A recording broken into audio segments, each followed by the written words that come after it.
What's going on, everybody? Vince Goodrum here. It is Monday afternoon, and I just had me a little bit of curry tilapia and some asparagus, and just wanted to make this video today in order to, answer a couple of questions that's been posed upon me.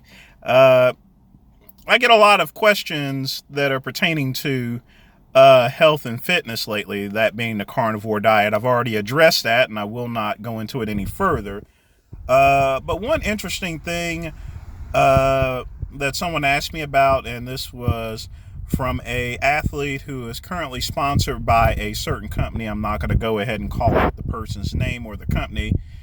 And basically, she was up there asking me as to the reason why she thinks that she's not getting enough money for the company that she's sponsored with.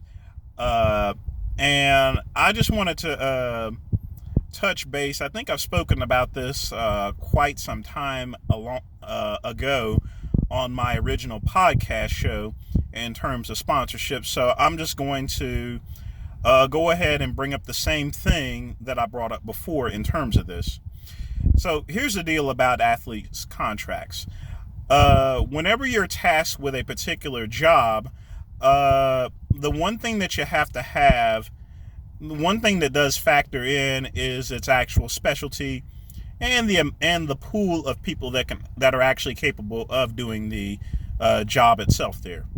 So, in other words, a person that goes and works at McDonald's cooking French fries, there's a ton of people that can actually do that exact same job. However, a biochemist, that's a job that only certain people can actually do with the collegiate degree and education. And, having an athlete sponsorship is exactly the same thing. It's the reason why it doesn't really pay as much is, number one, when it comes to just regular athletic sponsorships, there's just an entire pool. There's a whole bunch of people that are in shape, that are competing on the national level.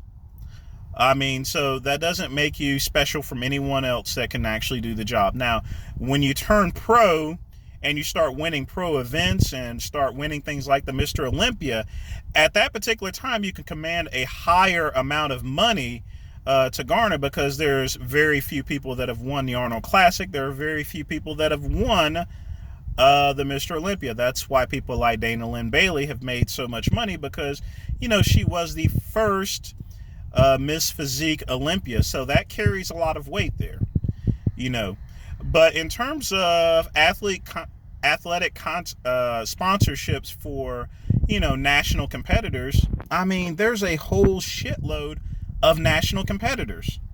So with that large of a pool, there can't be that much that's going to be offered for a sponsorship there. Quite frankly, you should be blessed that you actually have this type of money. And I'm not trying to be harsh, because I've already told this fitness competitor the exact same information in terms of these contracts here. Now, quite frankly, if you wish to go and make as much money as possible on that national level, go and work as a personal trainer. Either that or get out of that supplement contract there if you possibly can. You probably have to wait until it ends, and do some sort of network marketing, such as Herbalife, Advocare, Amway, or some other job. At least you can command your own paycheck at that particular point in time there. But other than that, don't expect much out of an athletic sponsorship for a national competitor. That's just the way it is, because there's a high pool of those particular athletes. When you turn pro, then at that point in time, you should be able to command a higher salary. And when you start winning shows, you can command an even higher salary. But it only goes so far. So remember, right now, in terms of sponsorships, you're like at McDonald's worker that's cooking up French fries. Anyone can actually do the particular job. So don't expect too much money out of it, other than possibly minimum wage or free supplements. And that's all I got to say today, people. You guys take care.